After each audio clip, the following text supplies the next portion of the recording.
पहले क्वेश्चन में है कि नामवर सिंह द्वारा लिखित प्रगीत और समाज क्या है। तो इसका सही आंसर होगा ये एक निबंध है। ओके, चलिए आते हैं दूसरे क्वेश्चन में। अब देखिए दोस्तों, यहाँ पे लिखा है सूरसागर क्या है। तो सूरसागर एक चंपू काव्य है। ये क्या है? एक चंपू काव्य है। नाम से ही आप लोगों को याद हो गया होगा कि सूरसागर एक चंपू काव्य है।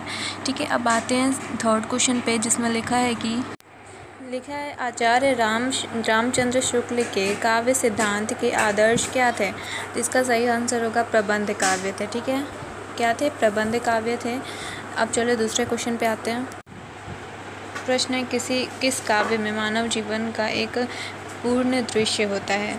तो ये है प्रबंध काव्य। ठीक है, इसमें और इस निबंध में भी मुख्यतः प्रबंध काव्य से ही लिया गया है और प्रबंध काव्य की प्रमुखता है इस निबंध में। तो आप लोगों को प्रबंध काव्य सटीक तरीके से कैसे याद हो गया होगा, आई होप। अब आते हैं नेक्स्ट पे।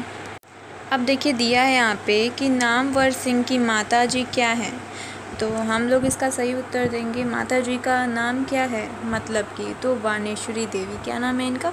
बानेश्वरी देवी। ठीक है, नामवर सिंह, नाम ना की जगह क्या लिखा है? ना के बाद है मौ, ठीक, फिर है वो।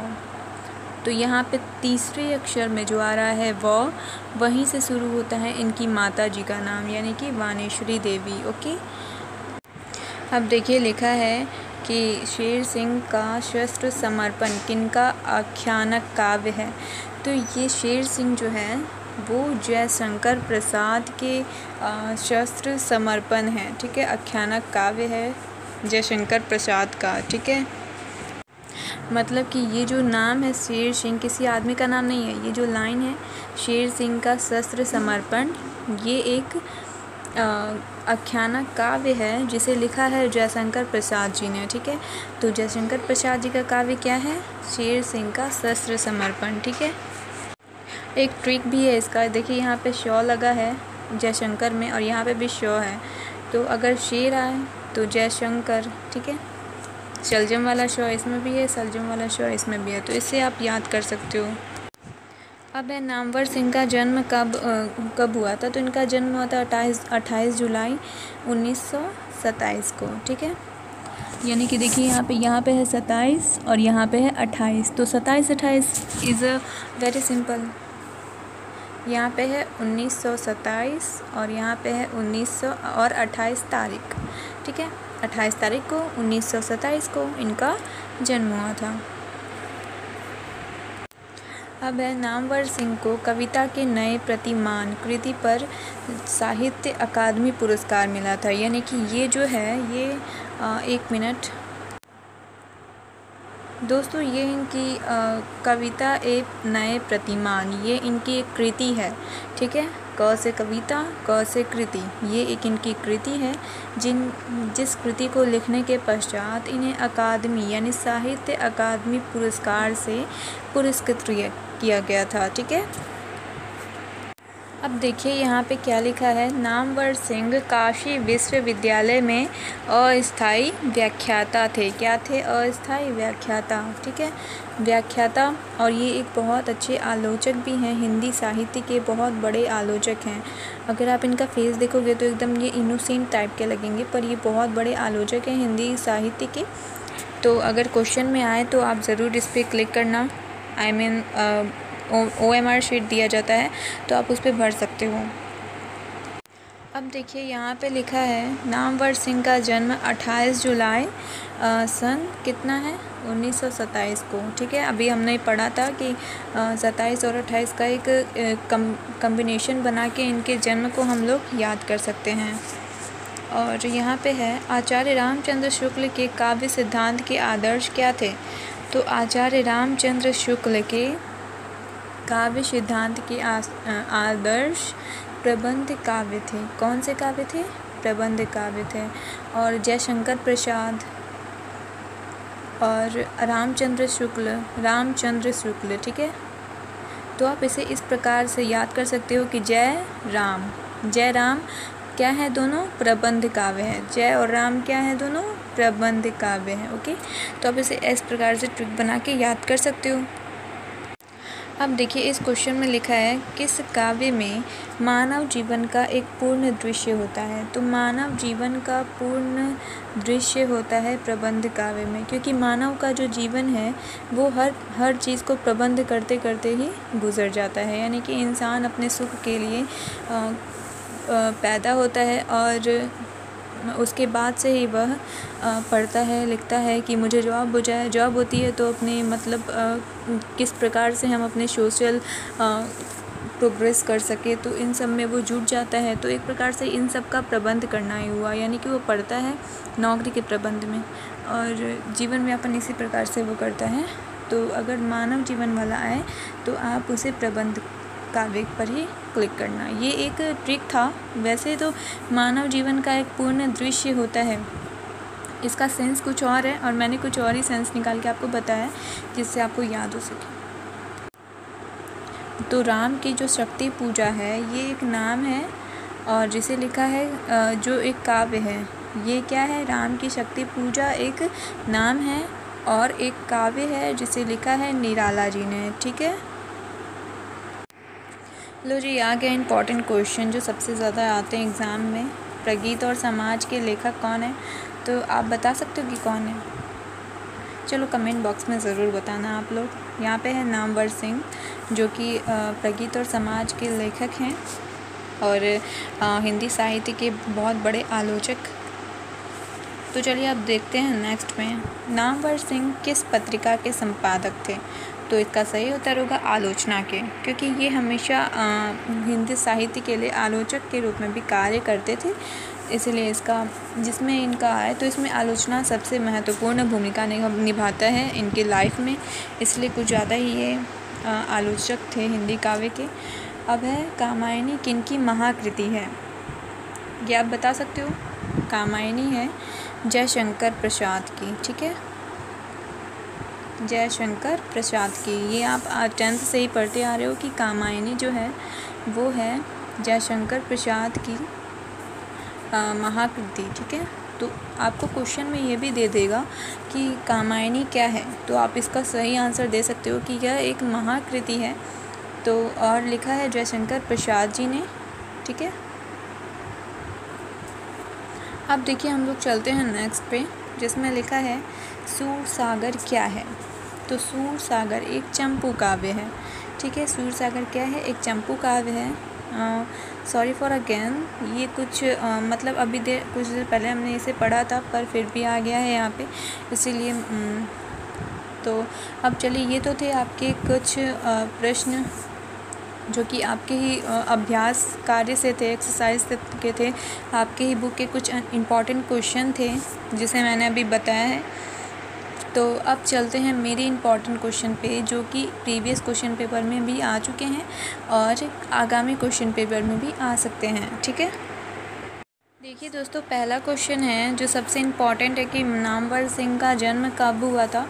तो क्या आप बता सकते हो कि कब हुआ था इनका जन्म? कमेंट बॉक्स में ज़रूर बताना कि इनका सही इनमें से क्या है, ये है या ये है।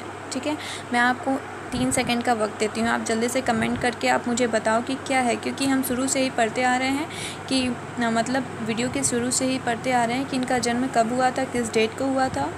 ठीक है, तो कमेंट में बताओ मुझे। चलो देखते हैं आप इनका जन्म कब हुआ था। तो इनका जन्म हुआ था 28 जुलाई 1927 को। ठीक है, अब देखिए नेक्स्ट में क्या है, नामवर सिंह का जन्म कहाँ पे हुआ था? जगह का नाम पूछ रहा है। गुदौलिया वाराणसी उत्तर प्रदेश में, या फिर दशाश्वमेध घाट वाराणसी उत्तर प्रदेश में, या फिर जीयनपुर वाराणसी उत्तर प्रदेश में। तो इन तीनों में से क्या है सही आंसर, आप मुझे कमेंट के माध्यम से बता सकते हो। ठीक है, चलो अगर आपने बता दिया है तो मैं इसका उत्तर भी बता देती हूँ, देखते हैं सही होता है कि नहीं आपका। तो इनका जन्म हुआ था जीयनपुर वाराणसी उत्तर प्रदेश में। ओके, अब चलें नेक्स्ट पे आए। नेक्स्ट में है नामवर सिंह के माता पिता का नाम बताएं। तो क्या आप बता सकते हो इनके माता पिता का नाम क्या था? क्या आपका उत्तर ये है कि इनकी माता का नाम वर्णेश्वरी देवी एवं शहरी सिंह था? अगर आपका उत्तर ये है तो बिल्कुल गलत है। अगर आपका उत्तर यशवर्धनी एवं दीपक है तो ये भी गलत है। और लक्ष्मी वर्धनी एवं अंधकार सिंह है तो आपका ये भी गलत है। अगर आपने वागेश्वरी देवी एवं नागर सिंह चुना है तो ये आंसर आपका एकदम करेक्ट है। ठीक है। हिंदी के विकास में अपभ्रंश का युग पुस्तक किसने लिखी है? तो इसे लिखा है नामवर सिंह ने। किसे लिखा है? अपभ्रंश है। ठीक है। हिंदी क्या है यहाँ पे? हिंदी के विकास में अपभ्रंश का योग किसने लिखा है? पुस्तक किसने लिखी है? तो अपभ्रंश है। ठीक है। अपभ्रंश देखने से ही लग रहा है कि हाँ थोड़ा सा आलोचक बुक होगा, तो ये लिखा होगा नामवर सिंह ने, क्योंकि ये नाम, इनका जो नाम है वो आलोचक के रूप में विख्यात है। ठीक है। तो फ्रेंड्स, उम्मीद है कि आप लोग बोर नहीं हो रहे होगे मेरे साथ, आपको मज़ा आ रहा होगा पढ़ते हुए। देखो यहाँ पे लिखा है प्रगीत कैसा काव्य है, तो यहाँ पे सही आंसर होगा प्रगीत एक प्रबंध काव्य है। कौन सा काव्य है? प्रबंध काव्य है। इससे पहले भी मैंने आप लोगों को बताया था कि जयशंकर प्रसाद और एक और रामचंद्र शुक्ल का नाम मैंने लिया था, जो कि जयराम, जो कि पढ़ाया था मैंने आपको। तो उनके जो कुछ काव्य है वो भी प्रबंध काव्य के रूप में ही विख्यात है। अब चलिए नेक्स्ट में है, संघर्ष स्वीकारा है कविता के रचयिता कौन है?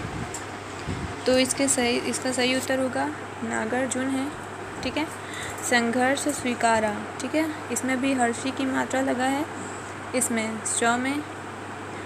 भी जौ में हर्षी की मात्रा लगा है, तो इन दोनों का आंसर ए होगा। सच्चे अर्थों में प्रगीतात्मक का आधार क्या है? तो इसका सही आंसर होगा समाज से अलग व्यक्ति। अगर आपने ये सिलेक्ट किया है तो बिल्कुल गलत है। समाज के साथ व्यक्ति, ये भी गलत है। समाज के विरुद्ध व्यक्ति। ठीक है। ये सही आंसर होगा आपका। अब है, नामवर सिंह की कौन सी रचना है इसमें से? कमेंट के माध्यम से बता सकते हो आप कि नामवर सिंह का रचना जो है वो क्या है। क्या उनका रचना है अर्धनारीश्वर? आपने अगर इसे सिलेक्ट किया अर्धनारीश्वर को तो ये बिल्कुल गलत है। ओ सदानीरा अगर सिलेक्ट किया है तो बिल्कुल गलत है। प्रकृति और प्रगीत और समाज अगर सिलेक्ट किया हो आपने तो ये बिल्कुल सही है। ठीक है। अब चलिए आगे चलते हैं। नामवर सिंह ने किस विषय पर PhD की उपाधि प्राप्त की? आप बता सकते हो मुझे, क्योंकि मैंने जीवन परिचय में सब कुछ बता रखा है कि छायावाद जो है इनकी रचना है, तो इसी पर इन्होंने प्राप्त की होगी। अब है ना, कौन सी पुस्तक नामवर सिंह की है? तो पृथ्वीराज रासो की भाषा इनकी क्या है? पुस्तक है। वाद विवाद संवाद। ठीक है। यहाँ है वाद विवाद संवाद पुस्तक किसने लिखी है? तो यहाँ पे होगा वाद विवाद, जो कि देखने से ही लग रहा है। वाद विवाद मतलब डिबेट, और डिबेट मीन्स क्या होता है? आलोचना करना, किसी का आलोचना करना। तो आलोचना कौन करते हैं? आलोचक के रूप में कौन विख्यात है? रामविलास शर्मा? नहीं। रमेश कुंतल मेघ? नहीं। मैनेजर पांडे? बिल्कुल भी नहीं। इसका सही आंसर होगा नामवर सिंह। ठीक है। अब चलिए नेक्स्ट पे आते हैं, जिसमें लिखा है दूसरी परंपरा की खोज पुस्तक किसने लिखी है? दूसरी परंपरा की खोज किसने लिखी है? कमेंट बॉक्स के थ्रू बता सकते हो आप सभी। इसका सही आंसर होगा नामवर सिंह ने। इंद्रिय शब्द का विश्लेषण कीजिए। तो इंद्रिय है तो ई के जगह क्या कर देंगे? ए। ठीक। ई की जगह ए कर देंगे और इसका उत्तर हम लोग ऐन्द्रिक कर देंगे। ठीक है। अब है, नामवर सिंह प्रधान संपादक थे आलोचना त्रैमासिक के। जहाँ आलोचक आए तो नाम लगा दो नामवर सिंह का। कौन सी पुस्तक नामवर सिंह की है? तो इसका सही आंसर होगा पृथ्वीराज रासो। अब है, नामवर सिंह ने BA तथा MA की शिक्षा कहाँ से प्राप्त की? तो इसका सही आंसर होगा BHU से, यानी बनारस हिंदू यूनिवर्सिटी से, जो कि बनारस में है और ये उत्तर प्रदेश के जीवनपुर से रहने वाले हैं, तो उन्होंने यहीं से इसी कॉलेज से डिग्री प्राप्त की होगी। नामवर सिंह की कौन सी रचना है? प्रगीत और समाज है।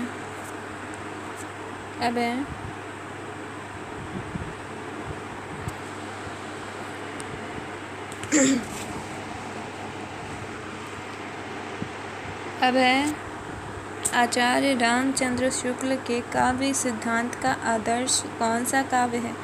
तो आचार्य रामचंद्र शुक्ल, इससे पहले भी हमने पढ़ा है कि रामचंद्र शुक्ल के काव्य सिद्धांत जो हैं वो प्रबंध काव्य से ही लिए गए हैं, तो इसका सही आंसर होगा प्रबंध काव्य। ठीक है। नामवर सिंह को किस कृति पर साहित्य अकादमी पुरस्कार प्राप्त हुआ है? तो इसका सही आंसर होगा पृथ्वीराज रासो। ओके, यहाँ पे आंसर क्या होगा हमारा? पृथ्वीराज रासो। अब जो है वो सबसे इम्पॉर्टेंट क्वेश्चन है, ठीक है, जो कि प्रीवियस क्वेश्चन पेपर में आ भी चुका है 2012 में, इसीलिए इसे इम्पॉर्टेंटली याद रखना कि नामवर सिंह के गुरु कौन थे। तो इसका सही आंसर होगा हजारी प्रसाद द्विवेदी। कविता के लिए प्रतिमान के लेखक कौन थे? नामवर सिंह। तो चलिए चलते हैं हम लोग, पहले तो है वस्तुनिष्ठ प्रश्न, तो चलिए हम लोग चलते हैं वस्तुनिष्ठ प्रश्न पे, जो आपका 50 है और 50 अंक का ही होता है ये। ठीक है, 50 तो देगा और 50 मार्क्स, यानी कि एक नंबर पे 1 मार्क्स। क्वेश्चन नंबर फर्स्ट पे आपको 1 मार्क मिलेंगे, क्वेश्चन नंबर सेकंड पे आपको 1 मार्क, टोटल मिला के 2 मार्क। ऐसे ही आपको 50 क्वेश्चन है इसमें, जिसके 50 मार्क है। तो यहाँ पे पहला क्वेश्चन है, बालकृष्ण भट्ट की रचना बातचीत क्या है?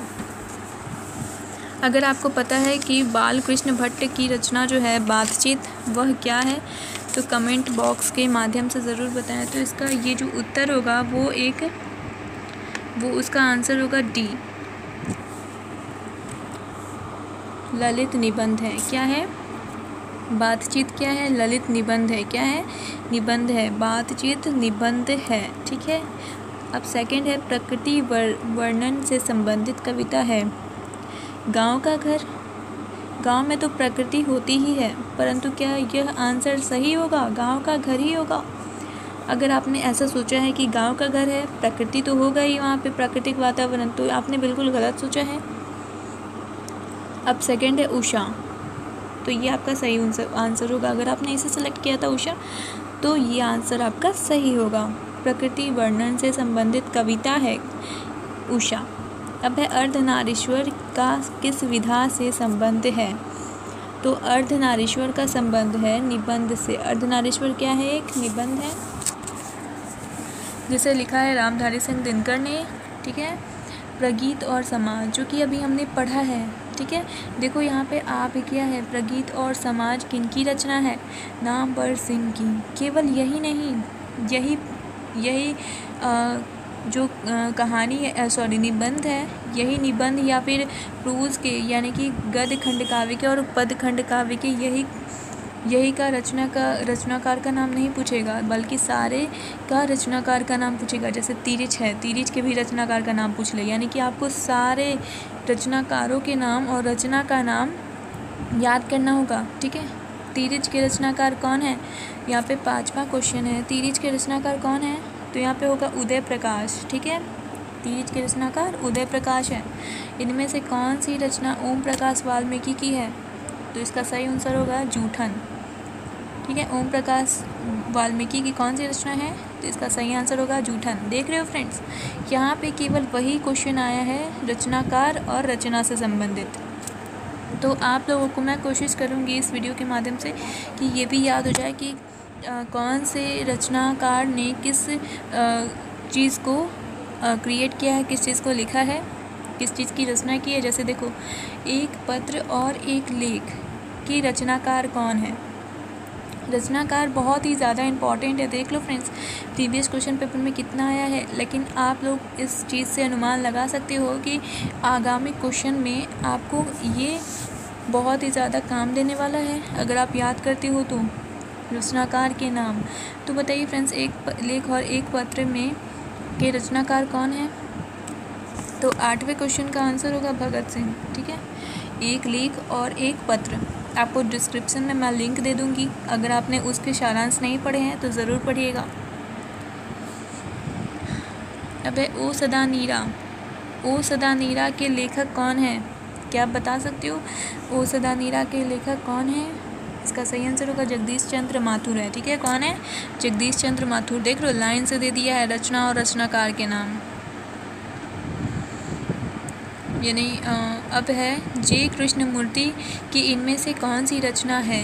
जे कृष्णमूर्ति, यानी कि जे कृष्णमूर्ति की इसमें से कौन सी रचना है? क्या आप बता सकते हो? शिक्षा है इनकी रचना।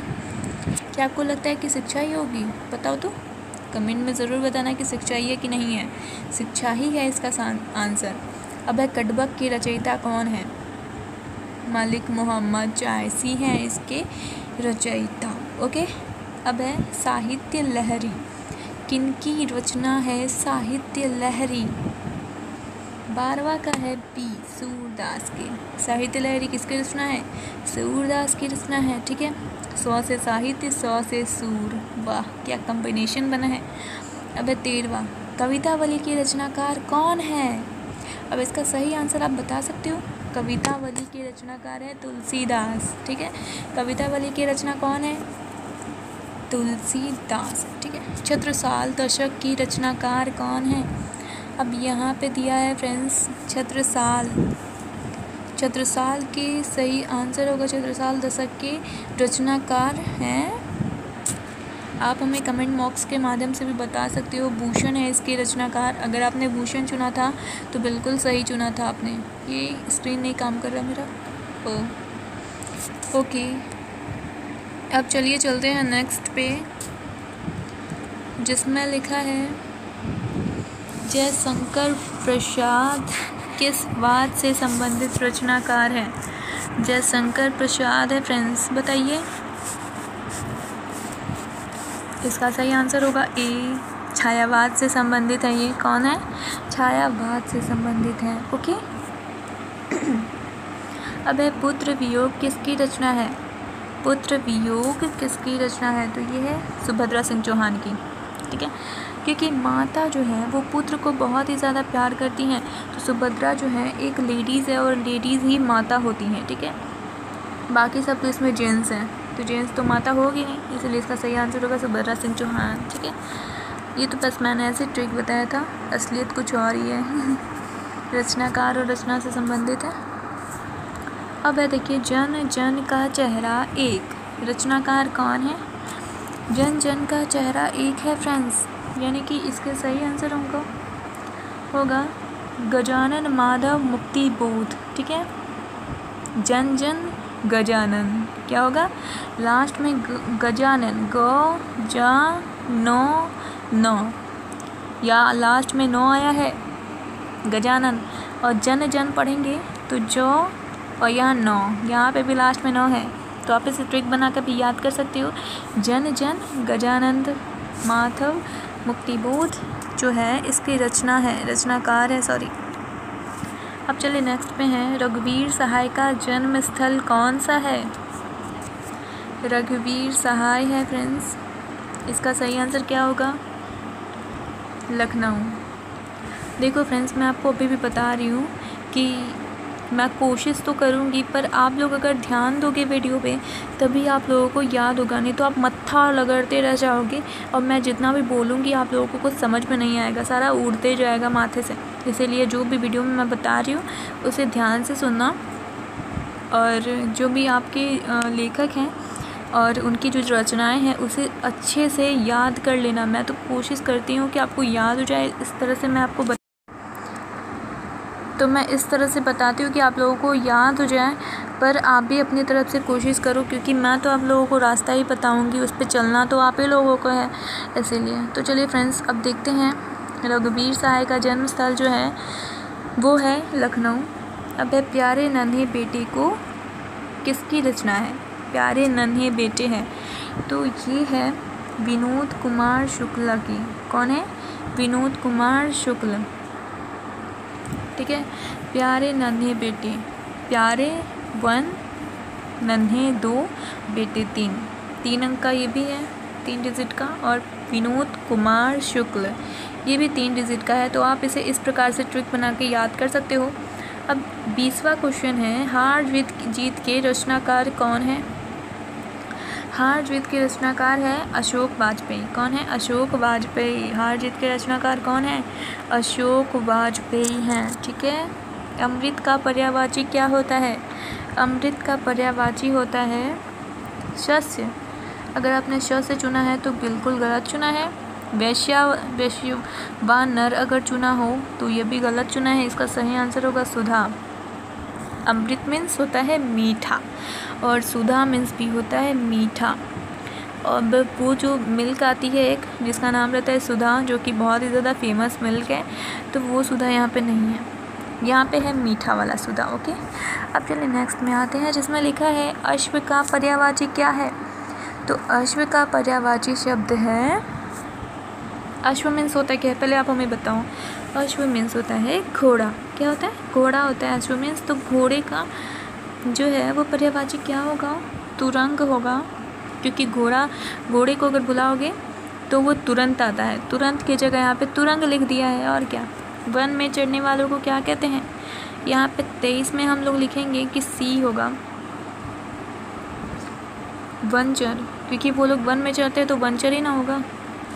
स्वीकार करने योग्य को क्या कहते हैं? 24 का बी होगा, वरेण्य होगा। ठीक है, स्वीकार करने वाले को वरेण्य कहते हैं।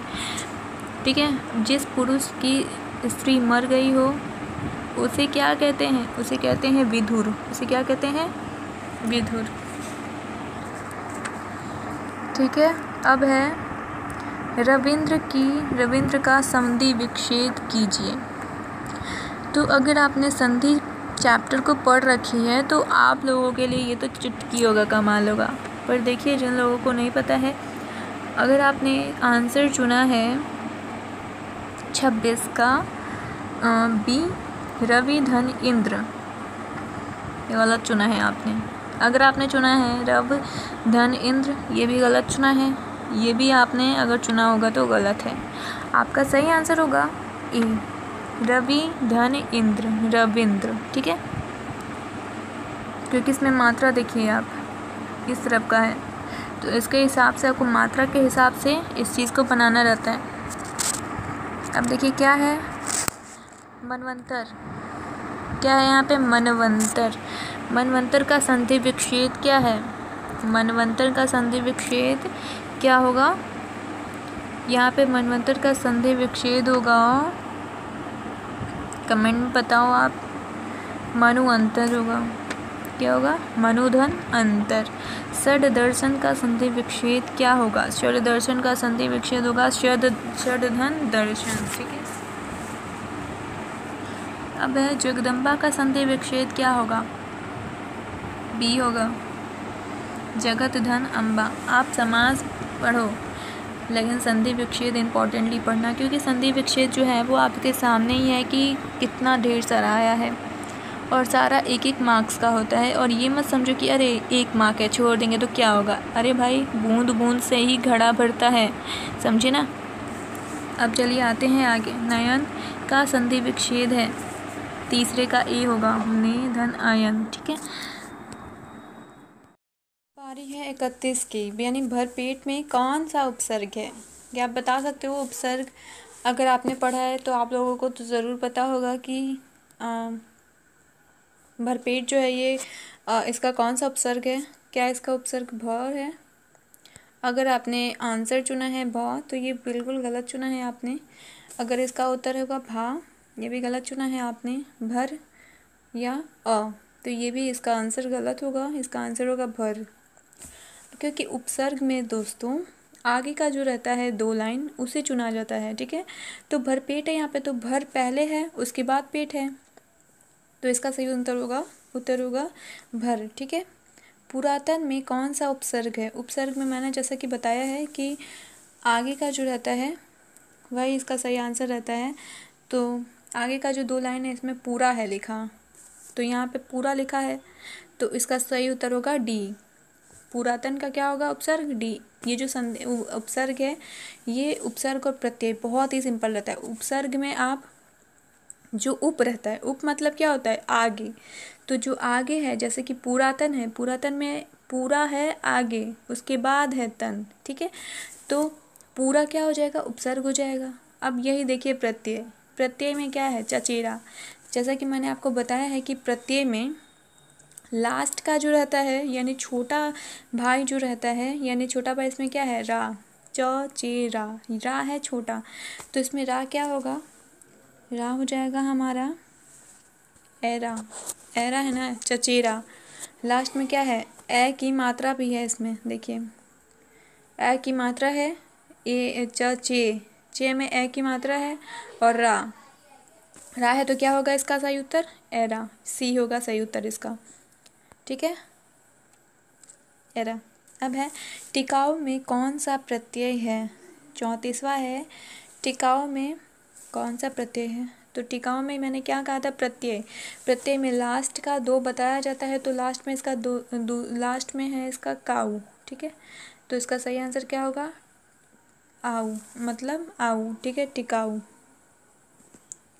अब ज़रूरी नहीं है कि जो लिखा है क वो भी आ जाए काऊ में, ठीक है।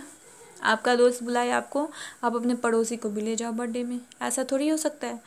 यहाँ पे है, यहाँ पे मैंने कहा है कि 2 अंक सिर्फ, ठीक है। तो क में जो आ की मात्रा है, ऊ के पहले क्या है बताओ? ऊ के पहले है आ की मात्रा, ठीक है। आ की मात्रा के पहले क लिखा है, तो यानी कि आ होगा और ऊ होगा, यानी कि आऊ, टिकाऊ, ठीक है। टिकाऊ का होगा आऊ। अब है आरंभ का विलोम शब्द क्या होगा? आरंभ का विलोम शब्द क्या होगा? एकदम इजी है फ्रेंड्स, बता सकते हो आप। आरंभ का विलोम शब्द क्या होता है? आरंभ का विलोम शब्द होगा अंत, ठीक है। अब है अधम का विलोम शब्द क्या होगा? क्या है यहाँ पे? 36वां है, अधम का विलोम शब्द क्या होगा? अधम का विलोम शब्द होगा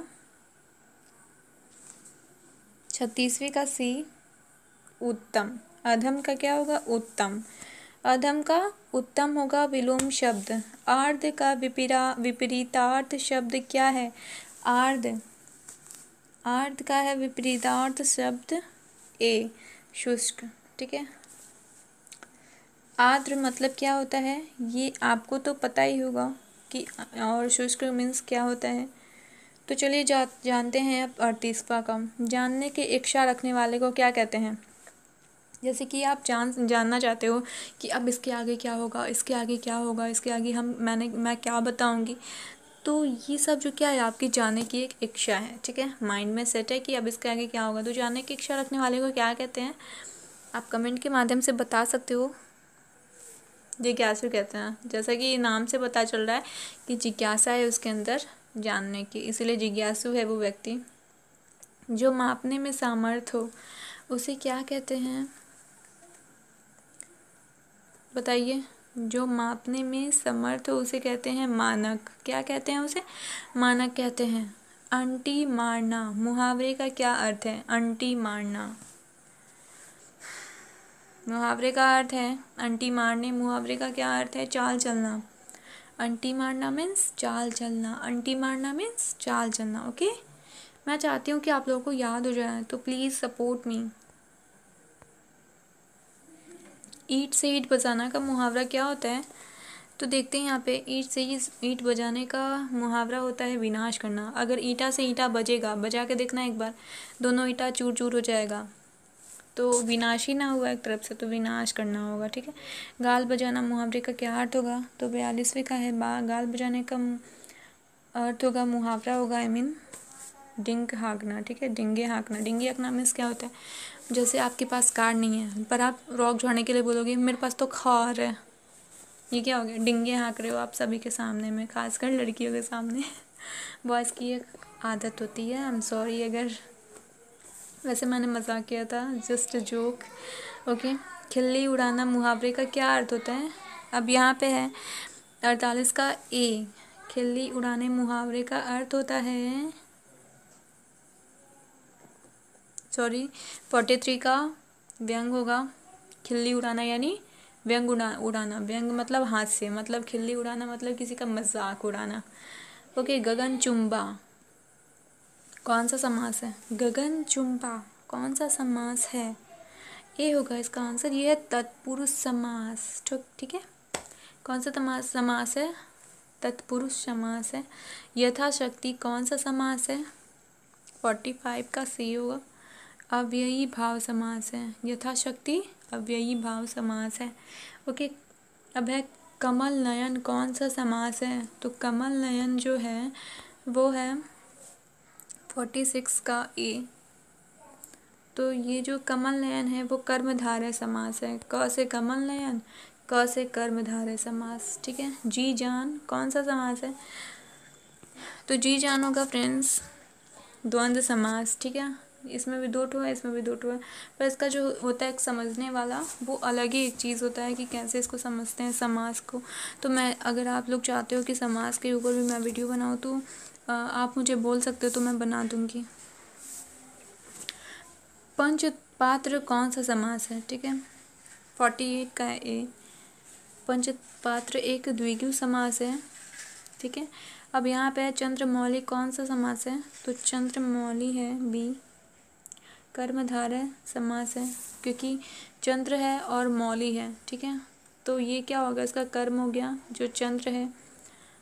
अब है लंबोदर कौन सा समास है? ये जो लंबोदर वाला है ना, वो हर एग्जाम में मैंने देखा है कि यहाँ टपक जाता है एक, तो इसे आप इम्पोर्टेंटली याद रखना है कि लंबोदर वाला और ये जो है ये कमल नयन, ये दोनों मैंने बहुत सारे एग्ज़ाम्स में देखे हैं कि आ जाते हैं, तो इसे इम्पोर्टेंटली देख लेना एक बार।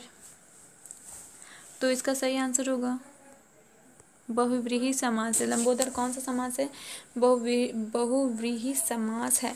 अब चलिए आते हैं विषयनिष्ठ प्रश्न पे। ठीक है, तो पहले तो है इसमें निबंध लिखना है भाई, निबंध। तो मैं आपको इम्पॉर्टेंटली एक निबंध बता देती हूँ जो मैंने बहुत सारे प्रीवियस क्वेश्चन में खास कर देखा है, तो आपके भी एग्ज़ाम में आ सकते हैं, जो कि जिसमें इम्पॉर्टेंटली है बेरोज़गारी पे और भ्रष्टाचार पे और प्रदूषण पे। ठीक है, बेरोजगारी, भ्रष्टाचार, प्रदूषण और दहेज प्रथा। ठीक है, यहाँ पे हालांकि दिया हुआ है, यहाँ पे महंगाई पे, स्वच्छता अभियान पे, नशा मुक्ति पे। हाँ, नशा मुक्ति पे भी आप याद कर सकते हो। ठीक है, नशा मुक्ति, एक मिनट रुक जाओ भाई, ये क्या हो गया इसे? नशा मुक्ति पे इम्पॉर्टेंटली है और आपके प्रिय कवि पे इम्पॉर्टेंट है। स्वच्छता अभियान, ये तीनों, इसमें से आप ये तीनों बस याद कर लेना, बाकी सबका हो जाएगा। ठीक है, जो मैंने यहाँ पे लिस्ट आपको दी है कि बेरोज़गारी, भ्रष्टाचार, प्रदूषण, दहेज प्रथा, नशा मुक्ति, आपके प्रिय कवि, ये बहुत ही ज़्यादा सिंपल भी हैं। अगर आप इसे कहानी के टाइप पढ़ोगे तो आपको बहुत ही सिंपली याद भी हो जाएगा और इम्पॉर्टेंट भी है। अगर आप चाहो तो मैं इस पर भी वीडियो बना सकती हूँ, तो अगर बोलोगे तो बनाऊँगी, नहीं तो क्या करूँगी बना के। प्रसंग व्याख्या करें, इसे क्या करना है फ्रेंड्स? व्याख्या करना है।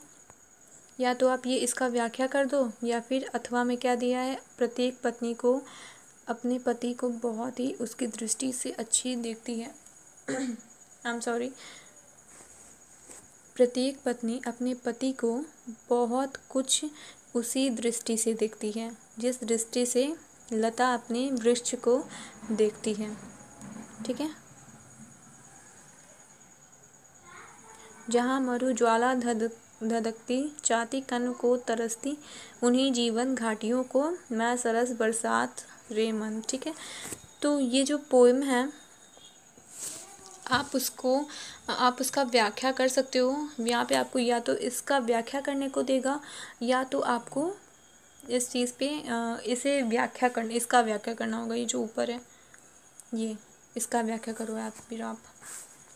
मृत्यु के कुछ समय पहले स्मृति बहुत साफ हो जाती है। सारी घटनाएं एक एक करके सामने आती हैं। सारे दृश्यों के रंग साफ होते हैं। समय की धुंध बिल्कुल उन पर हट जाती है। आप इसे बहुत ही खूबी तरीके से व्याख्या कर सकते हो, ठीक है। जैसे कि मैं आपको भी बता रही हूँ एग्जाम्पल के थ्रू। सब प्रसंग व्याख्या है ना, 1 मिनट।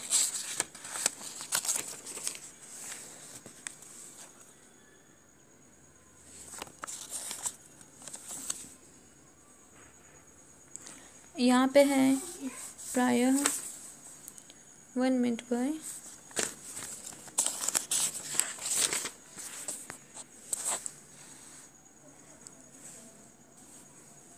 ये जो है ये सेकंड का है और मृत्यु के कुछ समय पश्चात वाला है, जो कि चंद्रधर शर्मा गुलेरी की जो एक कहानी है उसने कहा था, उससे ली गई है, ठीक है। ये जो मैं आपको हर सारांश में कहती हूँ कि आप जो है उस सारांश का इम्पोर्टेंट जो लाइन होता है वो मैं हर सारांश में लिखती हूँ कि आप लोगों को इम्पोर्टेंटली याद रहे सारांश के थ्रू भी, ठीक है। तो ये कुछ ऐसे ही लाइन है जो उसने कहा था नामक पाठ से ली गई है, चंद्रधर शर्मा गुलेरी द्वारा लिखित। तो आप इसे पहले अगर आप प्रसंग करोगे तो आप इसे इस प्रकार से लिखोगे कि प्रस्तुत पंक्तियाँ चंद्रधर शर्मा गुलेरी की कहानी उसने कहा था से ली गई है, ठीक है। प्रसंग उस समय की है जब लहना सिंह घायल हो जाता है और बोधा सिंह को अस्पताल से ले जाया जाता है। उसी समय अंत स्थिति में लहना सिंह वजीरा से पानी मांगता है और लहना सिंह अतीत की यादों में खो जाता है, ठीक है। अभिप्राय यह है कि मृत्यु से पहले व्यक्ति मानस यानी कि अपने दिमाग की स्मृति पर जीवन भर की भोगी हुई घटनाओं एक एक करके सामने आने लगती हैं, ठीक है। मृत्यु के टाइम में जीवन की भोगी हुई हर एक घटनाएं उसके सामने आने लगती है, जिसमें किसान जीवन का यथार्थ, लहना सिंह का सपना, गांव घर की याद, सूबेदारनी का वचन इत्यादि शामिल है, ठीक है। मृत्यु शाश्वत सत्य है। मृत्यु हर एक व्यक्ति को वरण करती है। कहा भी गया है, मौत से किसको रुस्तगारी है, आज मेरी तो कल तेरी बारी है। क्या खूब कहा है कि मौत से किसको रुस्तगारी है, आज मेरी तो कल तेरी बारी है। जीवन के अंतिम क्षण में मानस पटल के साफ धवल आईने पर स्मृतियों की खोई पूर्वानुभवों से सिक्त होकर एक बार फिर सजीव और स्पंदित हो जाती है और याददाश्त की कई परतें अपने आप खोलने लगती है। मृत्यु एक ऐसा पड़ाव है जहाँ अतीत का मोह और आगे जाने की चाह दोनों के समाहार से द्वंद्व की स्थिति पैदा हो जाती है। यही कारण है कि जब लहना सिंह घायल हो जाता है तो मृत्यु शैया पर ही पड़ा रहता है। तो मोहेश्वरी पुरानी स्मृतियाँ यानी उसका इतिहास अपने आगोश में उसे पुनः बांधती है और उसी अतीत के सुखद क्षणों में पुनः जी लेने के लिए उसे उत्तेजित करती है। हर आदमी अकेला और अंततः मृत्यु को प्राप्त कर देता है, ठीक है। हर आदमी अकेला आता है और अकेला ही मृत्यु को प्राप्त कर जाता है। इस सच्चाई को बहुत समय तक झुठलाया नहीं जा सकता। यही कारण है कि मानव मस्तिष्क के ऊपर संदर्भ में कोहरा छाया रहता है, लेकिन जब यह सच्चाई अपने यथार्थ में सच्चाई को एक बारगी प्रकट कर देता है और मौत बिल्कुल स्पष्ट रूप से सामने आ जाती है, तो मनुष्य यानी कि मृत्यु के कुछ समय पहले स्मृति बहुत साफ हो जाती है। जन्म भर की घटनाएं एक एक करके सामने आने लगती है। सारे उद्देश्य के रंग साफ हो जाते हैं। समय की धुंध बिल्कुल उस पर से हट जाती है, ठीक है। ये जो लहना सिंह है उसके अंततः मृत्यु जो है उसको उसकी याद में आप इसे खूब डिटेल कर सकते हो। अभी जो मैंने बताया है आप उसे लिख भी सकते हो एक कॉपी में, उसके बाद उसे पढ़ोगे तो बहुत ही अच्छे से याद होगा। यहाँ पे अथवा में है, प्रस्तुत पंक्तियाँ रामधारी सिंह दिनकर द्वारा निबंध अर्धनारीश्वर से ली गई है। ये जो है, जहाँ मरु ज्वाला धधकती चातकी कण को तरसती, उन्हीं जीवन घाटियों की मैं सरस बरसात रे मन। ठीक है, तो ये अर्धनारीश्वर द्वारा ली गई है। प्रस्तुत पंक्तियों में निबंधकार का यह कहना है कि जिस तरह से वृक्ष अपने अधीन उसकी लताएं फलती फूलती हैं, उसी तरह पत्नी भी पुरुषों के अधीन है, वह पुरुष के पराधीन है। इस कारण नारी का अस्तित्व ही संकट में पड़ गया है। उसके सुख और दुख, प्रतिष्ठा और अप्रतिष्ठा, यहाँ तक कि जीवन और मरण भी पुरुष की ही मर्जी पर हो गए हैं। उसका सारा मूल्य इस बात पर जा ठहरा है कि पुरुषों की इच्छा पर वह है, वृक्षों की लताएं वृक्ष के चाहने पर ही अपना सिर फैलाते हैं, उसी प्रकार स्त्री जो है वो अपने को ही आर्थिक पंगु मानकर पुरुष की अधीनता स्वीकार कर लेती है और वह यह कहने को विवश हो गई है कि पुरुष के अस्तित्व के कारण ही मेरा अस्तित्व है। इस परवशता के कारण उसकी सहज दृष्टि भी छिन गई है, जिससे यह समझती है नारी कि उसका अस्तित्व है, लेकिन उसका अस्तित्व ही नहीं है। ठीक है, यह सोची समझी साजिश के तहत पुरुषों द्वारा एक पंगु बना दी गई है। इसीलिए वह सोचती है कि मेरे पति मेरे कर्णधार हैं, मेरी नैया वही पार करा सकते हैं, मेरा अस्तित्व उनके होने के कारण को लेकर है। वृक्ष लता को अपनी जड़ें से सींच कर और बढ़ने का मौका देता है और कभी दमन नहीं करता है। इसी तरह एक पत्नी भी इस दृष्टि से अपने पति को देखती है। ठीक है, एक स्त्री जो है अपने पति को देखती है कि वही मेरे पालनहार हैं और इनसे ही मेरा जीवन टिका हुआ है, यही सोचते हुए वो अपने जीवन को काट लेती है। पर उसे क्या पता कि ये जो सोच रही है ये गलत सोच रही है, ये एक पंगु सोच है और उसके जो जीवन है उसी में सीमित रह जाता है, घर के ही चार दीवारियों में सीमित रह जाता है, तो ये गलत है। ठीक है, तो आप इसे इस प्रकार से लिख सकते हो। और ये जो है राष्ट्रगीत में भला कौन वह भारत भाग्य विधाता है, फटा सुनदा जिसके गुण हरिस्ता गाता है। तो ये जो है ये एक छायावादी कवि जयशंकर प्रसाद द्वारा लिखी गई कामायनी महाकाव्य से तुमुल कोलाहल कलह में कविता से उद्धृत है। इन पंक्तियों के माध्यम से कवि कहते हैं, हे मेरे मन, मैं जीवन घाटियों की जलयुक्त वह बरसात हूँ जिसकी एक बूंद के लिए रेगिस्तान की ताप और चातकी तरसते हैं। तात्पर्य यह है कि जिस मन में मरुभूमि यानी कि रेगिस्तान, मरुस्थल मतलब होता है रेगिस्तान, मरुभूमि की सी वेदना जलती रहती हैं और मन प्रिय के वियोग में चातक की भांति विषाद युक्त रहता है, तो मैं उस विरहाकुल मन में शीतलता उत्पन्न करता हूँ। ठीक है, अब देखिए आगे क्या है। अपने पिता के पास पत्र लिखते हुए छात्रावास के जीवन के बारे में बताइए। ठीक है, तो ये जो है वो प्रस्तुत पंक्तियाँ रघुवीर सहाय की कविता अधिनायक से ली गई है। रघुवीर सहाय ने भी अपने समय में समाज में काफ़ी गहराई में उतर कर देखा था। ये जो है वो छात्रावास के अपने पिता के पास पत्र लिखते हुए अपने छात्रावास के जीवन में बताइए। तो मैंने आपको इसके प्रस्तुत तो बता ही दिया। प्रस्तुत पंक्तियाँ रघुवीर सहाय की कविता अधिनायक से ली गई है और अगर आपने पढ़ा है तो आप इसे ज़रूर अपने से लिख पाएंगे। और ये 5 नंबर का है। ठीक है, या फिर आप ये लिखें या फिर ये लिखें। नगर निगम के पदाधिकारी को आवेदन करते हुए, आपके मोहल्ले की सफाई समुचित व्यवस्था नहीं है। आप अपने नगर निगम को ये पत्र लिखें कि आपके जो वो हैं नगर है उसकी सफाई अच्छे से नहीं हो पा रही है, तो आप इसे लिख सकते हो। ठीक है, अगर आपने लिखने अगर नहीं आएगा तो आपको मैं एक एग्ज़ाम्पल दे रही हूँ, उसके थ्रू आप लिख लेना। अगर उससे भी नहीं होगा तो मैं एक वीडियो बना दूँगी इसके ऊपर, जिसमें आप लोगों को पत्र लेखन का जो ट्रिक है वो भी आ जाएगा। देखो, पहले आप लिखना स्वास्थ्य अधिकारी, ठीक है। उसके बाद लिखना पटना नगर या फिर जो भी नगर है आपका, उस नगर का नाम लिखना, और जिस स्टेट में है उस स्टेट का नाम लिखना।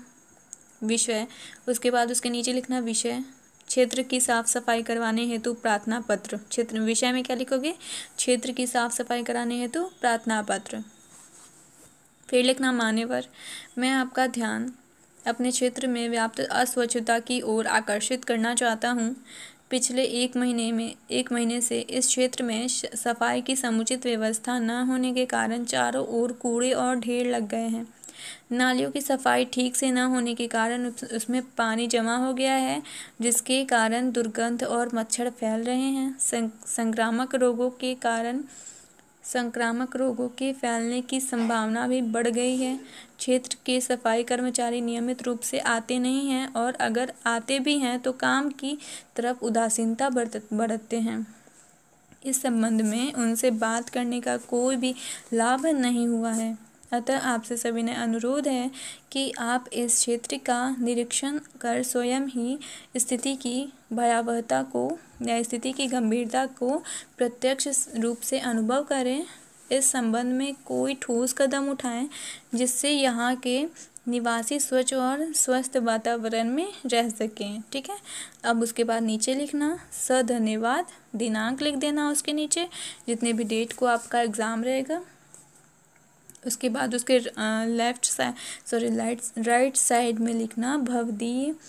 ठीक है, उसके नीचे अपना नाम लिख देना, और जिस स्टेट में हो आप उस स्टेट का नाम लिख देना। ठीक है, अब इसके नीचे है निम्नलिखित में से 5 प्रश्नों के उत्तर दें। ठीक है, तो इसमें से आपको फ्रेंड्स 5 उत्तर देने हैं।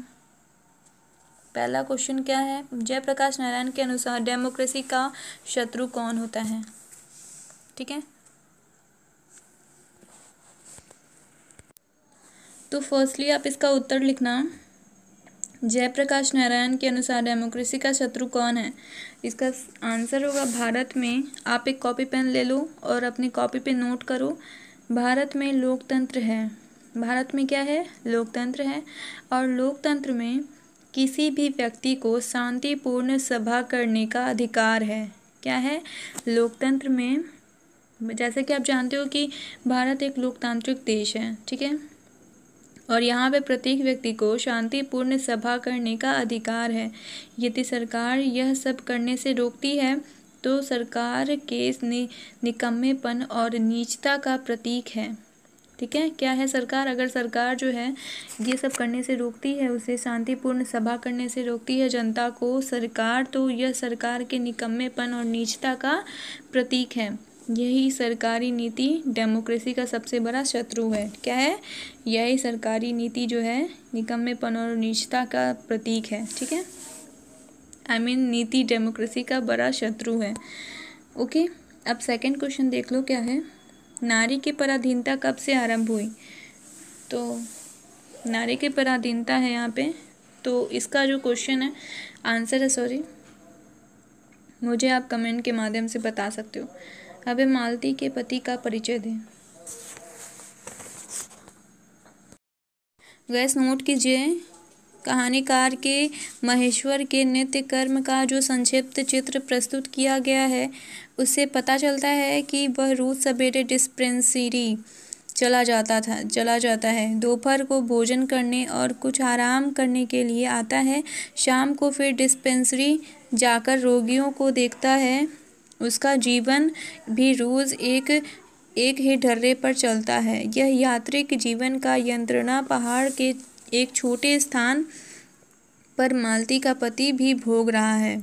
यांत्रिक जीवन के संत्रास के शिकार सिर्फ बड़े शहरों के ही लोग नहीं बल्कि पहाड़ के एकांत में उसके शिकार पर मालती और महेश्वर भी हैं। महेश्वर भी इस पर ढर्रे पर चलती हुई खूंटों पशु की तरह उसी के इर्द गिर्द चक्कर लगाने वाली जिंदगी से उकताए हुआ है।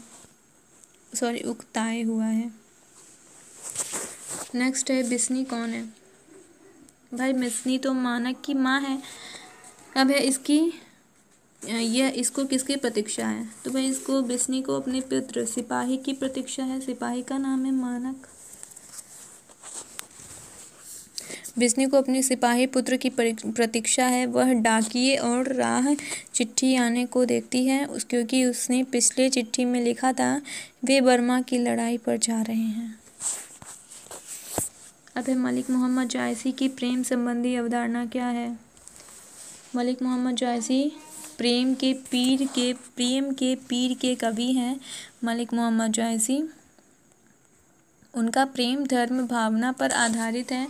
इसमें प्रेम की साधना है।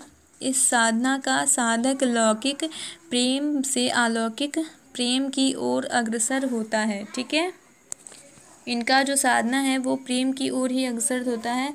अब देखिए फ्रेंड्स, आगे का क्वेश्चन क्या कह रहा है? तुलसी को किस वस्तु की भूख है? तुलसी को तो भक्ति रूप की ही भूख है। तो यहाँ पे आप लिखोगे तुलसी को भक्ति रूपी अमृत के समान सुंदर भोजन की भूख है। अर्थात हे प्रभु, अपने चरणों में ऐसी भक्ति दे दीजिए कि फिर कोई दूसरी कामना ना रह जाए। अब देखिए नेक्स्ट है उषा कविता में कवि को सुबह का आकाश कैसा दिखाई देती है? तो प्रातःकाल का नभ मतलब आसमान होता है। तो प्रातःकाल का नभ बिल्कुल नीले राख के समान स्वच्छ था। उसकी नीलिमा के बीच आने वाला उजाला हल्के रूप में झांकता सा नजर आता है। प्रातःकाल की उस वेला में आकाश नीले राख सा लगता है। हाँ, अब है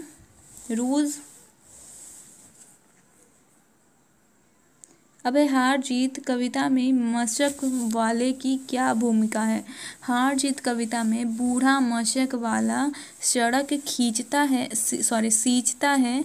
उसे सच बोलने की जिम्मेदारियों से मुक्त रखा गया है और अगर उसे वह जिम्मेदारियां मिलती हैं तो वह शासक के लिए खतरा बन सकता है। अतः उसे सीमित कर दिया गया है। मशक वाले के माध्यम से कवि यह कहलवाता है कि युद्ध में हार जीत की नहीं होती बल्कि विनाश ही करती है। ठीक है, युद्ध में क्या होती है? हार जीत ही नहीं होती है बल्कि विनाश भी हो जाती है युद्ध में।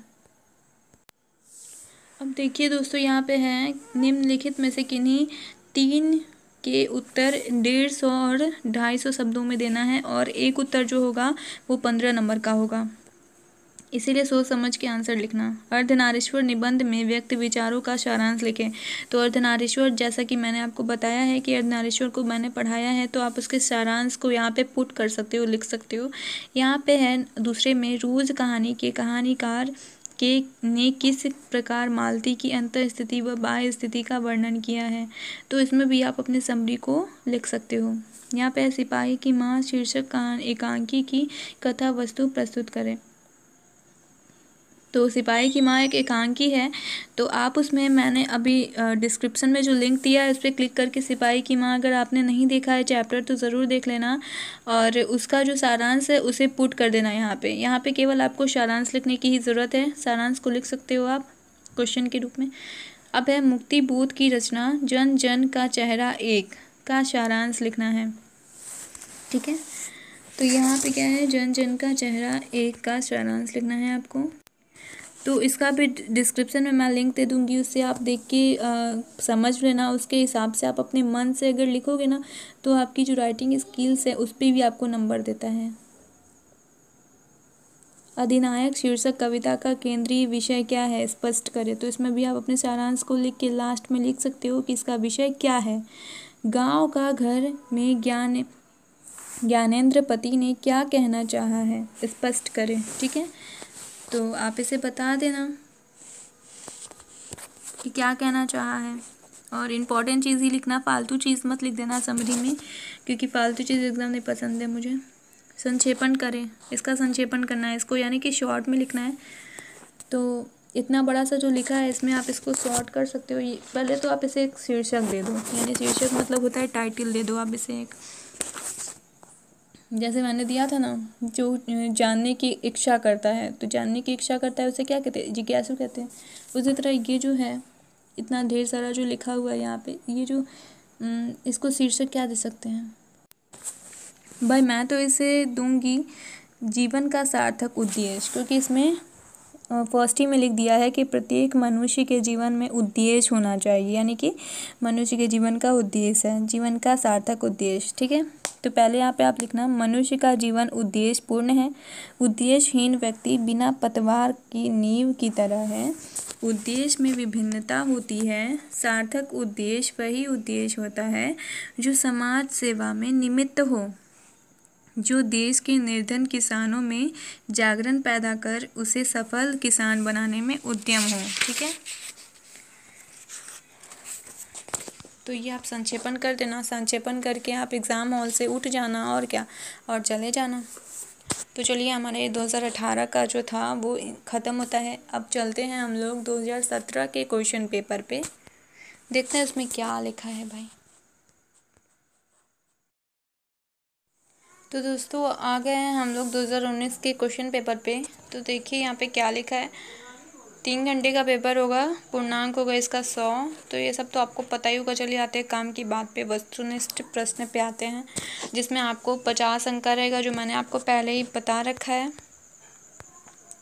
तो देखिए फ्रेंड्स, आस्तिक का विपरीतार्थ शब्द क्या होता है? आस्तिक का नास्तिक होगा, सिंपल ही है कि आस्तिक का नास्तिक होता है। सज्जन का संधि विच्छेद क्या होगा? तो सज्जन का संधि विच्छेद, अगर आपने सतजन सतधन जन चुना है तो बिल्कुल सही चुना है। और प्रेमचंद्र की रचना कौन है? शेखर है, गलत। सिपाही की माँ है, बिल्कुल गलत। पूस की रात, बिल्कुल सही।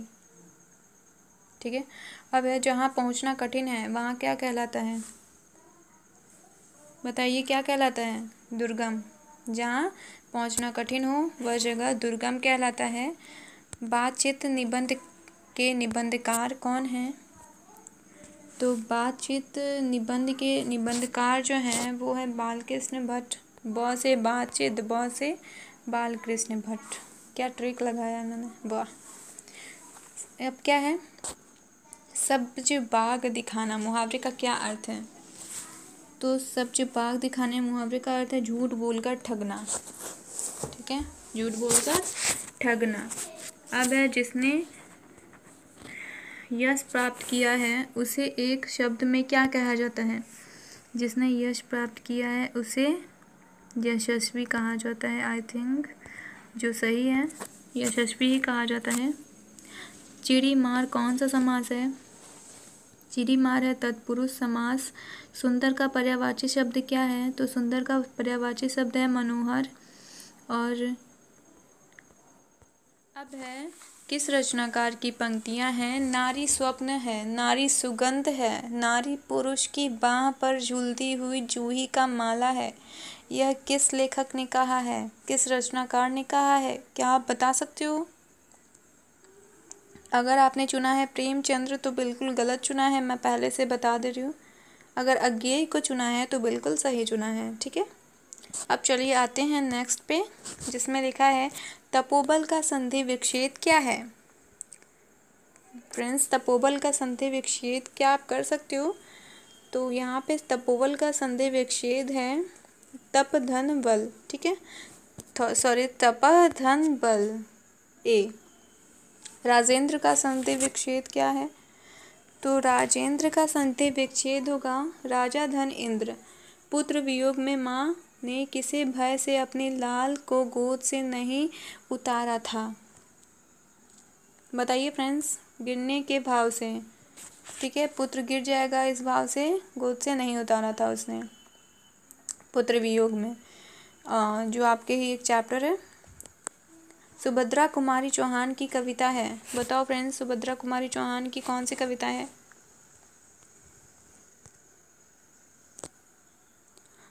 ए होगा इसका आंसर, पुत्र वियोग है। अगर आपने चुना होगा, सिलेक्ट किया होगा एक, तो आपका सही उत्तर होगा। कमल नयन कौन सा समास है? देखो फ्रेंड्स, मैंने आपको पहले ही कहा था कि कमल नयन को अच्छे से रिमेंबर रखना, क्योंकि कमल नयन मैंने बहुत देखे हैं कि एग्ज़ाम्स में आ जाते हैं। देखो यहाँ पे भी टपक गया, आमीन आ गया। यहाँ पे होगा इसका कमल नयन का। बताओ आप कौन सा समास है कमल नयन? अगर आपने ई चुना है कर्मधारय, तो बिल्कुल सही चुना है। क से कमल, क से कर्मधारय। तिरिच के रचनाकार कौन है? बताओ भाई। 16वें का है डी, उदय प्रकाश सॉरी। तिरिच के रचनाकार कौन है? तो उदय प्रकाश होगा सही आंसर। मैंने पहले ही कहा था कि रचनाकार के नाम आते ही हैं, इसे थोड़ी ना छोड़ेगा वो। मीरा ने अपना प्रियतम किसे माना है? मीरा ने अपना प्रियतम कृष्ण को माना है, ये तो सभी को पता है भाई। चतुर्भुज कौन सा समास है? ये भी भाई इम्पॉर्टेंट है, इसीलिए आप इसे अच्छे से रिमेंबर रखना। चतुर्भुज जो है वो बहुव्रीहि समास है, बहुव्रीहि समास है। रघुवीर सहाय ने किस विषय से एमए किया है? बता सकते हो आप? रघुवीर सहाय को जानते हो? कौन है?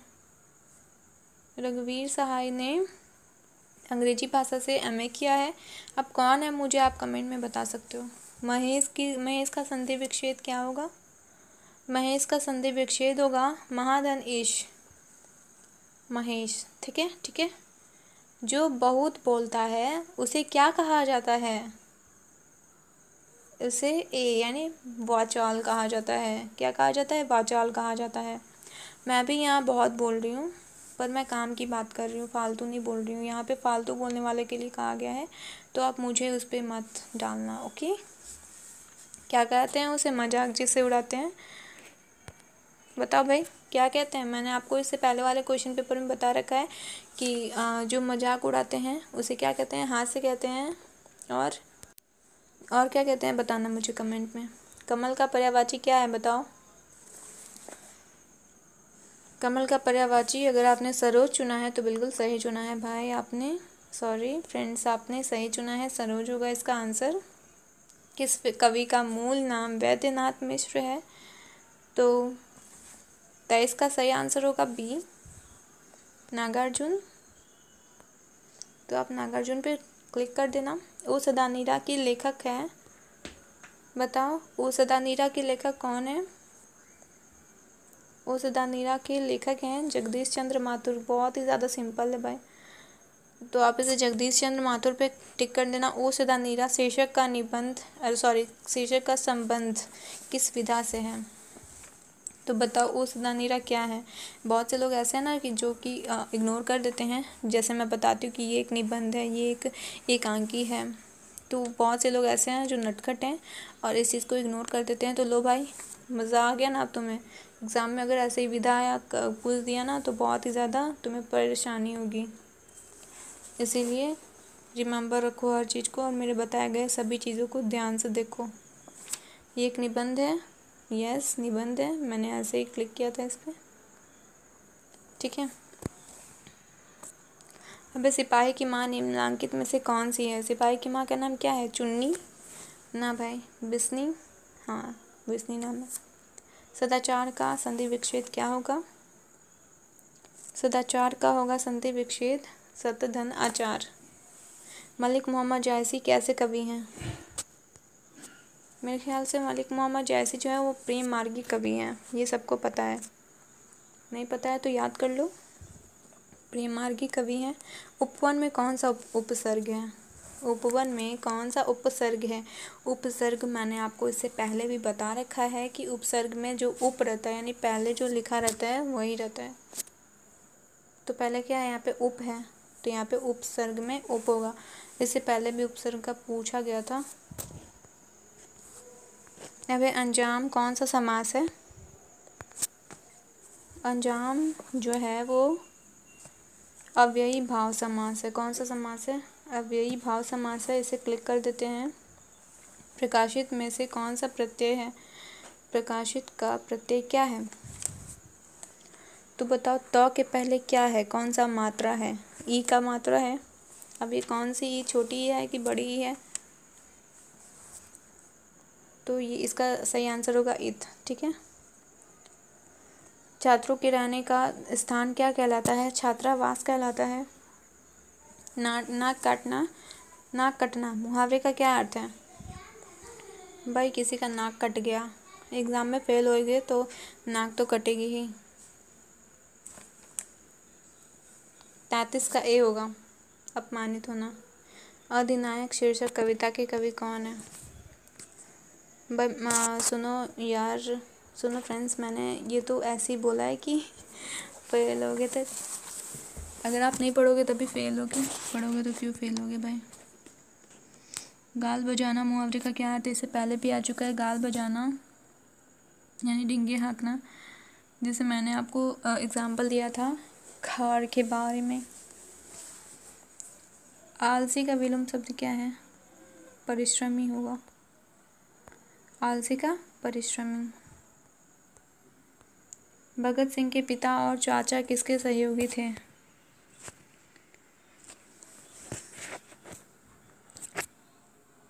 लाला लाजपत राय के। नीलांबर और नीलांबर में कौन सा समास है? नीलांबर में है कर्मधारय समास। ठीक है, नीलांबर में है कर्मधारय समास, क्योंकि वो नीला है अंबर। ठीक है, तो अंबर तो नीला होता ही है, तो उसका कर्म सही है, इसलिए कर्मधारय समास। तुलसीदास किसे कवि मानते थे? तुलसीदास किसे कवि मानते थे? संबंधवादी को। किसे मानते थे? संबंधवादी को। अब है प्रतिनिधि में कौन सा उपसर्ग है? प्रतिनिधि में प्रति जो है वो उपसर्ग है। कौन सी कहानी चंद्रधर शर्मा गुलेरी की नहीं है? तो 41 का होगा बी। तिरिच जो है वो इनकी नहीं है। भूषण किसकी कविता है? 42 का होगा ए, कवित्त की। चक्रपाणी कौन सा समास है? तो 43 का होगा ए, बहुव्रीहि समास है। फणीश्वर रेणु किसकी रचना है? फणीश्वर नाथ रेणु की रचना है। 44 का ए, मैला आंचल। ठीक है, ये सभी को पता होगा। फणीश्वर नाथ। निम्नांकित में से कौन से कवि निरक्षर थे? बताओ, कौन से कवि निरक्षर थे? कबीरदास। हाथ पैर कौन सा समास है? हाथ पैर है द्वंद्व समास। हाथ पैर कौन सा समास है? हाथ पैर है द्वंद्व समास। बड़प्पन में कौन सा प्रत्यय है? बड़प्पन में 47 का होगा बी, पन का। पन जो है वो प्रत्यय है। मैंने आपको पहले कहा था कि लास्ट वाले जो 2 अक्षर होते हैं वही होता है प्रत्यय। भले ही उसमें लास्ट वाला जो यहाँ पे 9 है उसके पहले प है। ठीक है, अगर कोई प में अगर कोई मात्रा लगा होता तो मात्रा को हम लेते, लेकिन यहाँ पे कोई मात्रा नहीं है, प है। ठीक है, प के पहले मात्रा है, आधा प वाला, प के लास्ट में बाद में नहीं है, इसलिए पन होगा। वह स्थान जहाँ सेना रहती है क्या होगा? 48 का होगा बी, छावनी। ठीक है, जहाँ सेना रहती है वो स्थान छावनी कहलाता है। कायर का विलोम शब्द है बहादुर। दाने दाने को तरसना मुहावरे का अर्थ है ए, भुखमरी की स्थिति। ठीक है, चलो भाई ख़त्म हुआ अब ये। अब है किसी एक पर निबंध लिखना है।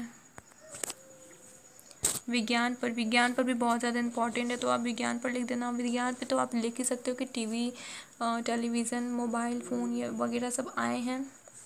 इंडक्शन में तो पहले आप यही लिख देना कि, और उसके बाद आप टेलीविज़न का लिखना कि इससे क्या हानि है, किससे क्या लाभ है। उसके बाद आप सबका पहले लिख देना television, fridge, sofa, television, fridge, TV वगैरह के बारे में लिखिए। उसका लास्ट में लिखना इसके क्या हम लोगों को हानिकारक क्या है इससे। उसके बाद अंत में लिखना दोस्तों आपका जो विज्ञान वो निबंध जो है वो आपका 8 नंबर का रहेगा, और ये भी आपका 8 नंबर का रहेगा। सप्रसंग व्याख्या जो करना है वो भी 8 नंबर का रहेगा, और इन दोनों में से किसी एक का आप लोगों को व्याख्या करना है। ये सिपाही की माँ से है उद्धृत, तो आप ऐसे लिखोगे, प्रस्तुत गद्यांश हमारी पाठ्य पुस्तक हिंदी गद्य से ली गई है, जिसके हिंदी गद्य के सिपाही की माँ नामक पाठ से ली गई है, जिसके रचयिता ये हैं, जो भी इनके रचयिता हैं उनका नाम लिख देंगे। यहाँ पे सेकंड में है, जहाँ आदमी अपनी ज़िंदगी मज़ेदार बनाने के लिए खाने पीने, चलने फिरने आदि की ज़रूरत है, वहाँ बातचीत भी उसको अत्यंत आवश्यक है। तो यहाँ पे बातचीत नामक पाठ से ली गई है ये। तो यहाँ पे इसे भी ऐसे लिखेंगे कि प्रस्तुत गद्यांश हमारे पाठ्य पुस्तक हिंदी गद्य से ली गई है, हिंदी गद्य के बातचीत नामक पाठ से ली गई है, जिसके रचयिता ये हैं, जो भी इनके रचयिता हैं उनका नाम लिखेंगे आप, या लेखक बोलते हैं ये जिनके लेखक ये हैं, ठीक है, क्योंकि ये गद्य है तो गद्य में लेखक होता है, रचयिता केवल पद में होते हैं। कोई भी अगर पद है या फिर तो उसके लेखक उसके जो हैं वो कवि होते हैं। चलिए आगे देखते हैं क्या है। थपकी दे दे जिसे सुलाया, जिसके लिए लोरियां गाए, जिसके मुख पर जरा मलिनता देख आँख में रात बिताई। ठीक है, तो इसका आपको हिंदी लिखना होगा। ठीक है, ये जो है वो प्रस्तुत पंक्तियाँ सुभद्रा कुमारी चौहान की कविता शोक गीत पुत्र वियोग से ली गई है। इन पंक्तियों में कवयित्री के असीम पुत्र प्रेम की व्यंजना हुई है। इसका अर्थ होता है, थपकी दे दे जिसे सुलाया, जिसके लिए लोरियां गाए, अर्थात एक माँ के लिए पुत्र खिलौने की भांति भी हो सकता है। माँ जिधर से आती हैं बच्चे पुचकारती हुई आती हैं, बच्चे पुचकारती हुई आती हैं, यानी कि अपने दुलारती हैं अपने पुत्र को। बच्चा उसके ज़िंदगी का अहम हिस्सा होता है। एक माँ के लिए वह एक पल भी उसके बिना नहीं रह पाती हैं। माँ अपने पुत्र को कहीं जाने नहीं देती हैं, इसीलिए कि उसे कहीं सर्दी न लग जाए, अतः आंचल की ऊँट में अपनी गोद से नहीं उतारती। पुत्र ने जैसे ही माँ पुकारा कि माँ सब काम छोड़ते हुए चली आई। ये पंक्तियाँ माँ का पुत्र के प्रति प्रगाढ़ प्रेम को दर्शाता है। यही नहीं, बच्चा जब अब नहीं सोता है तब उसे थपकी दे देकर लोरी सुनाकर सुलाती हैं। अपने पुत्र के मुख पर मलिनता देखकर रात भर जाग कर बिताती हैं। ठीक है, इसके ऊपर भी मैंने एक वीडियो बनाया है सारांश का, तो आप वहाँ से जाके देख सकते हो और इसके अर्थ को भली भांति समझ सकते हो अगर आपने इस चैप्टर को नहीं पढ़ा है तो। अब देखिए, घ में है, चिद विषाद विलीन मन की इस व्यथा के तिमिर वन की, मैं उषा सी ज्योति रेखा कुसुम विकसित प्रात रे मन। ठीक है, तो ये जो है वो प्रस्तुत पंक्तियाँ छायावादी कवि जयशंकर प्रसाद के कामायनी महाकाव्य के तुमुल कोलाहल कलह में कविता से उद्धृत है। ठीक है, जिसका अर्थ है, निरंतर दुख में डूबे हुए मन और व्यथा को घोर अंधकारपूर्ण वन में मैं प्रातःकालीन उषा की तरह प्रकाश की किरण और खिले हुए फूलों से युक्त प्रातःकाल की तरह हूँ, जिसे देखकर घोर निराशा में भी आशा का संचार हो जाता है। तात्पर्य यह है कि निरंतर विषाद में डूबे रहने के कारण उसका दुख घनघोर अंधेरे भरे जंगल के समान दिखाई पड़ता है, जिससे प्रकाश की एक किरण भी नहीं पड़ती। तब श्रद्धा कहती है कि हे मेरे मन, मैं डर दुख के अंधेरे जंगल में प्रातःकाल की एक प्रखर किरण बनकर आशा का संचार करूंगी। यहाँ कवि ने आशा के संचार के लिए कुसुम विकसित प्रातः का रूपक खींचा है। ठीक है, इसके ऊपर भी मैं एक वीडियो बना दूंगी, अच्छे से आप लोग समझ जाना। अगर आपने नहीं देख रखी है तो डिस्क्रिप्शन में मैं लिंक दे दूंगी, आप ज़रूर देखना उसे और अच्छे से समझना। मैंने बहुत ही डिटेल से समझाया है उसे भी।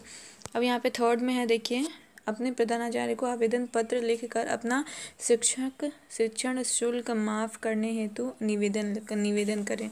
इससे पहले क्या था? इससे पहले था कि अपने नगर पालिका को पत्र लिखे कि आपके मोहल्ले में सफाई नहीं हो रही है, उसके ऊपर भी आपने लिखा था, बताया था मैंने आप लोगों को। इसके आगे भी है फ्रेंड्स, पर इसमें स्पेस ना होने के कारण थोड़ा सा डिजिटल प्रॉब्लम हो गया है, तो मैं ऐसे ही ओरली आपको बता देती हूँ। और आप वैसे ही अपने बुक आपके पास है अगर बुक, तो आप ये वाला जो है आवेदन पत्र, प्रधानाचार्य को आवेदन पत्र, इस पर टिक कर लो और इसे अच्छे से याद कर लेना। और इसके अलावा भी है यहाँ पे बहुत सारे, 1 मिनट में बताती हूँ। या फिर आप या तो ये लिख सकते हो या फिर ये लिख सकते हो, अपने मित्र को पत्र लिखकर अपनी परीक्षा की तैयारी के बारे में बताएं। ठीक है, आपको पत्र लिखना होगा अपने प्रिय मित्र को।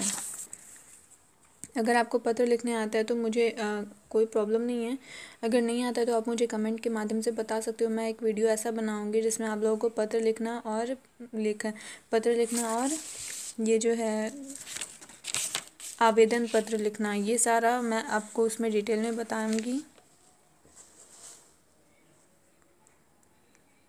अब देखिए यहाँ पे आगे है क्वेश्चन आंसर, जिसमें से जो 10 नंबर का है, एक क्वेश्चन आपको इसमें से 5 उत्तर देने हैं। एक क्वेश्चन जो है वो 2 नंबर का रहेगा, तो 5 दूनी 10 नंबर का रहेगा पाँचों क्वेश्चन।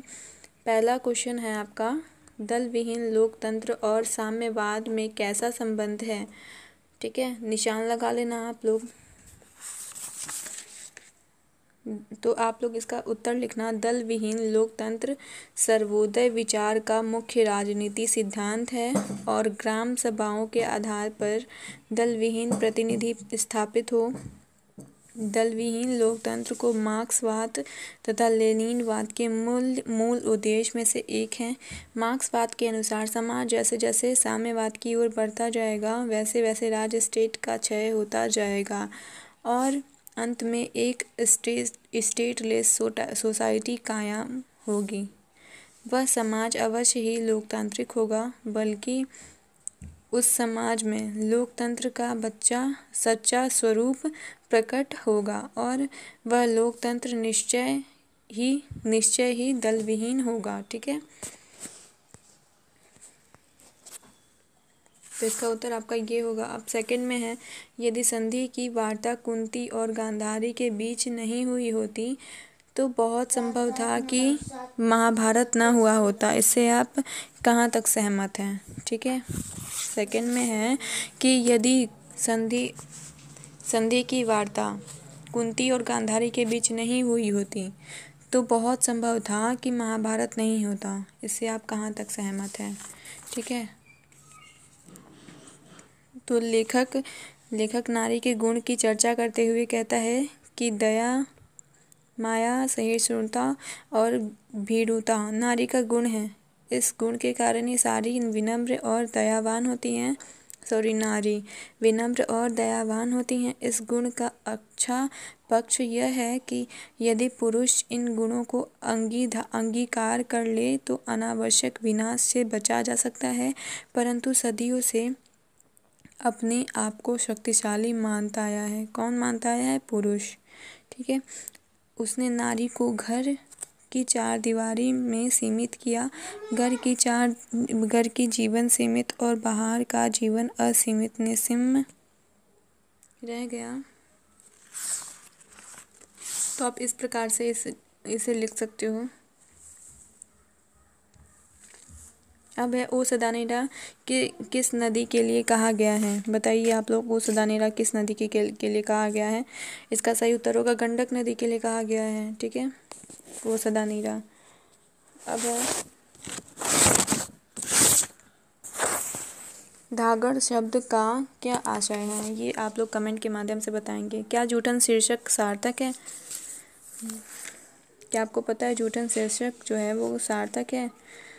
कुरीतियों के कारण अमीरों ने ऐसा बना दिया कि गरीब की गरीबी कभी ना जाए और अमीर की अमीरी बनी रहे और अमीर की अमीरी जो है वो कायम रहे। यही नहीं, इस क्रूर समाज में काम के बदले जूठन को नसीब हो जाती है, परंतु श्रम का मोल नहीं दिया जाता। मिलती है सिर्फ गालियाँ। शोषण का एक चक्र है जिसके चलते निर्धनता बरकरार रहे, परंतु जो निर्धन है, दलित है, उसे जीना है संघर्ष। उसका जीना क्या है? संघर्ष है। संघर्ष करना है। जीवन जो है उसका संघर्षपूर्ण हो जाता है। इसलिए उसे कोई शिकायत नहीं है, कोई शर्मिंदगी नहीं है, कोई पश्चाताप नहीं है। इस तरह जूठन शीर्षक सार्थक एवं सटीक है। ठीक है, अब देखते हैं अगला क्वेश्चन क्या है। अगला क्वेश्चन है, तुलसी अपनी बात सीधे राम से ना कहकर सीता से क्यों कहलवाना चाहती हैं? तो इसका सही उत्तर होगा, तुलसी अब सीधे राम से ना कहकर बात सीधा सीता से इसलिए कहलवाना चाहते हैं कि सीता जो है वो राम की प्रिया और धर्म पत्नी है। कोई भी पुरुष अपनी पत्नी को अधिकतम प्रेम करता है, उसकी हर बात मानता है और हर नारी अपने पति के लिए माननी होती है। पति पत्नी की कई बात टाल नहीं पाते यदि उसे ज़्यादा ध्यान से सुनते हैं और उस पर अमल करते हैं। उसी तरह राम की सीता भी है धर्मपत्नी, अतः अपनी बात को प्रभावी ढंग से पहुंचाने के लिए कवि सीता से कहते हैं। ठीक है, अब चलिए अगला है, कवि भगवान कृष्ण को जगाने के लिए क्या क्या उपमा देता है। ठीक है,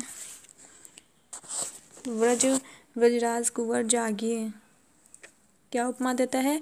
तो उपमा देता है कि व्रजराज कुंवर जागिए, कमल के फूल खिल चुके, कुमुदनियों का समूह संकुचित हो गया, कमल सदृश हाथों वाले कृष्ण जागिए। ठीक है, अब अगला क्वेश्चन है, कवि अशोक वाजपेयी का परिचय दें। अशोक वाजपेयी का आप लोगों को परिचय देना है। इसमें जीवन परिचय, मुक्ति बोध की कविताओं की क्या पहचान है?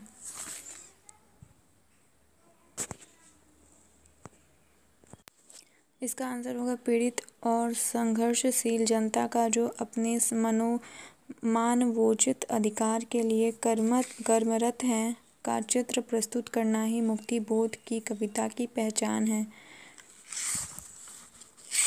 अब नेक्स्ट में है, किन्हीं 3 के उत्तर देना है और एक क्वेश्चन 5 अंक का रहेगा। संपूर्ण क्रांति का सारांश है, पहला संपूर्ण क्रांति का सारांश लिखना है। दूसरे में लहना सिंह की चारित्रिक विशेषताओं का वर्णन करना है।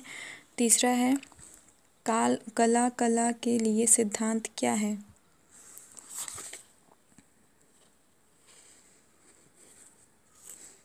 तीसरा है, कला के लिए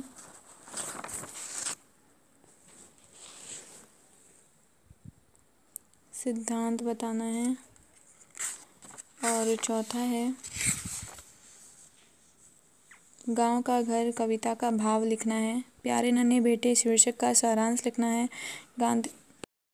गांधी जी ने झोपड़ी कहाँ बनाई थी?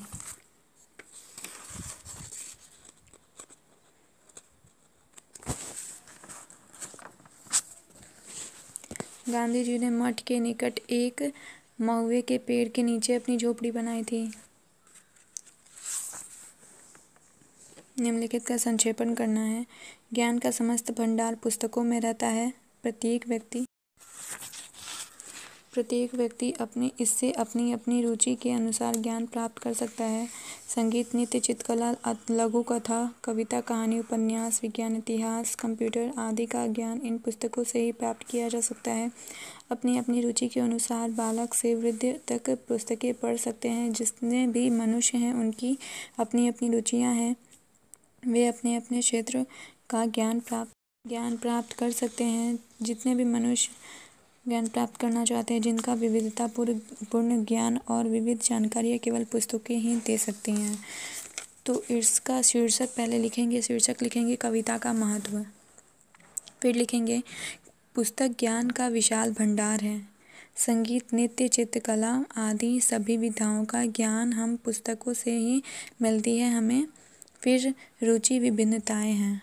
ठीक है, फिर रुचि भिन्नताएं हैं रुचि में, क्योंकि किसी को कॉमिक बुक पसंद है, किसी को उपन्यास पसंद है, इसलिए अपनी रुचि के अनुरूप हम अपने पुस्तकों से ज्ञान प्राप्त कर सकते हैं। ठीक है, तो इसी के साथ ख़त्म होता है आज का ये टॉपिक।